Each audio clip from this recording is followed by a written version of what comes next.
Se você já viu algum vídeo meu até o final, já deve ter visto essa tela. E para quem não sabe, é do meu jogo favorito, Celeste.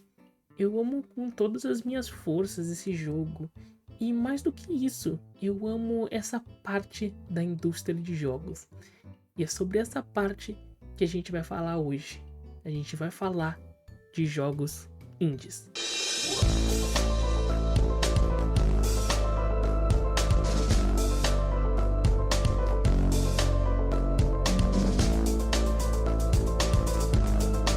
Eu vou ser bem direta, eu acho jogos indies 1000 vezes melhores do que jogos AAA, a maioria, pelo menos.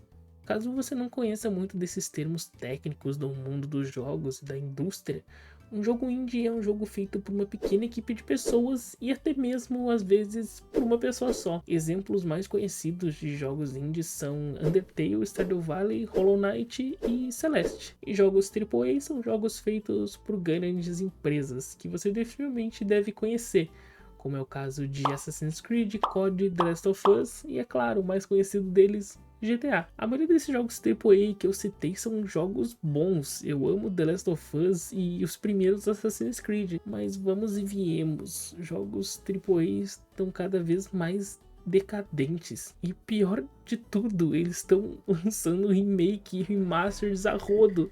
Days Gone e Horizon vão ganhar remasters, e esses são jogos ultra bonitos e até que lançados recentemente. Mas é claro que isso ia acontecer. Jogos já deixaram de ser algo divertido. Eu falei um pouco disso no vídeo de Haste, mas jogos recentemente têm virado cada vez mais obras ultra blockbusters com 100 horas de cutscenes e 20 de gameplay. Existem algumas que fazem isso muito bem, como é o caso de The Last of Us. Mas cara, tu acha mesmo que eu quero saber a história de Doom?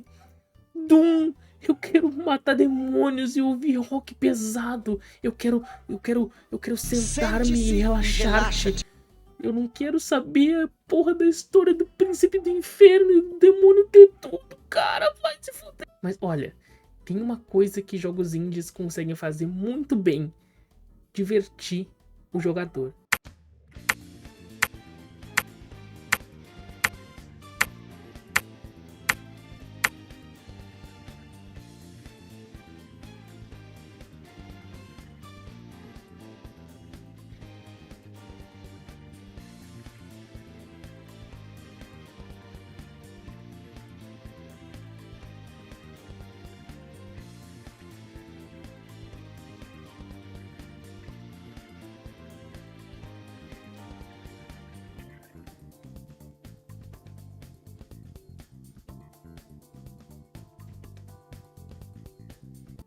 Eu dou o meu cu se você jogar Hat in Time e não achar um dos melhores plataformers 3D já criado. Desenvolvedoras indies entendem o que as grandes empresas não conseguem entender.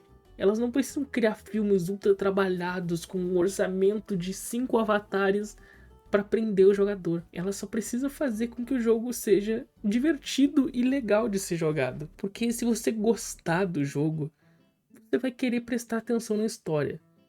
Mas se o jogo for simplesmente entediante e for um jogo ultra famoso, você meio que se sente obrigado a jogar para tentar se encaixar nesse grupinho de pessoas que são sommeliers de jogos. A maior parte desses jogos feitos por empresas grandes tendem a seguir a mesma fórmula: um mundo aberto gigante, na maioria das vezes vazio, no sentido de vida dentro do jogo, com milhares de colecionáveis para você pegar em missões secundárias bem ruinzinhas.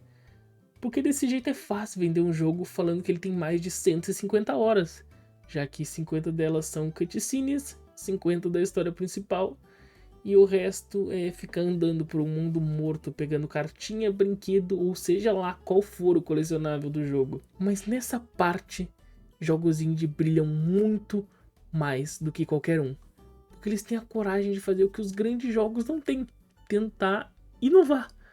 Olha a porra desse jogo sobre tirar fotos e usar elas pra resolver puzzles. Isso aqui é genial, cara.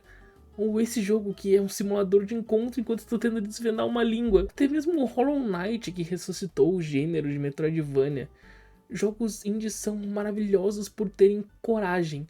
por tentar entregar uma nova experiência para o jogador, algo que ele provavelmente nunca tenha visto, e às vezes o jogo da sua vida pode estar bem perto de você e você nem sabe. Agora vamos falar da coisa mais importante para nós brasileiros: o preço. Olha, não é novidade para ninguém que jogos têm ficado cada vez mais caros, já que a produção para tornar eles cada vez mais obras blockbusters tem aumentado. E agora com a Nintendo cobrando R$ 450 para cima nos jogos novos, a empresa viu o pontapé que elas estavam precisando para cobrar esse preço nos jogos também. Porque elas viram que tem vagabundo que vai comprar um jogo por R$ 450. Inclusive, acho que a Sony mesmo já chegou a anunciar que vai cobrar 400 pra cima nos jogos novos. Por mais que jogos no console sejam mais caros que no PC, eles continuam caros. Mas claro, a gente tá falando de jogos AAA, jogos que custam R$ 300 e vêm acabados pela metade. Porém, meus amigos, estamos falando agora de jogos indie. Esses jogos que custam uma bagatela abaixo de R$ 100. É muito difícil um jogo indie custar mais de 100 pila. E você pode comprar um dos melhores jogos já feitos na indústria por R$ 60.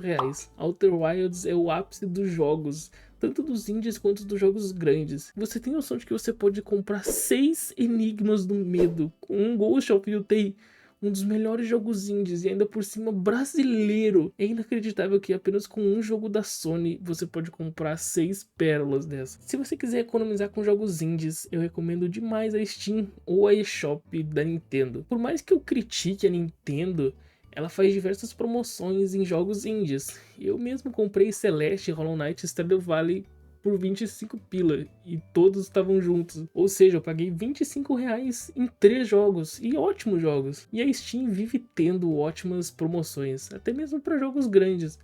Mas jogos indies chegam a custar ridiculamente R$ 2. É sério, a Steam é simplesmente o GOAT de vendas de jogos online. E se você não quiser optar muito pela Steam, você pode comprar na nuvem, podendo parcelar e até mesmo ganhar um certo tipo de cashback. São essas moedinhas que você pode usar na próxima compra para ter um desconto no próximo jogo. E é claro, não seria um vídeo sobre preço se a gente não falasse sobre aquela velha forma de se obter jogos na internet.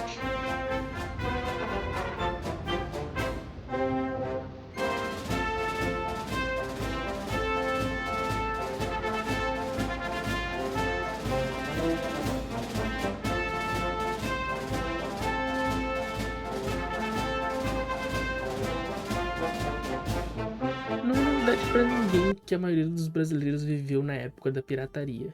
Eu duvido muito que na época do PS2 você tivesse um PS2 bloqueado, a não ser que você fosse muito boyzinho pra ter um. E hoje em dia as coisas não mudaram muito. Eu sinceramente sou uma pessoa muito foda-se pra pirataria. Seja lá o que você usa pra rodar os seus jogos, é algo seu. Você que sabe o que você vai fazer com ele. Mas tem uma coisa que eu não permito: pirataria com jogos indies. Um jogo feito por 2 pessoas que foram pagas com coque e pastel, trancadas na garagem de casa, com legenda em português e às vezes até mesmo com dublagem. Isso vale cada centavinho teu. Agora, um jogo que custa R$ 300 e não tem no mínimo uma legenda em português, eu não vou falar nada, mas acho que dá pra saber o meu pensamento sobre isso. Jogos indies focam no divertimento. Eles entendem o que os jogadores querem. Eles sabem de verdade o que é jogar e querer se divertir com o jogo. E é por isso que eu admiro muito isso. É por isso que eu gosto tanto da magia dos jogos indies. A gente se vê no próximo sábado. Até mais.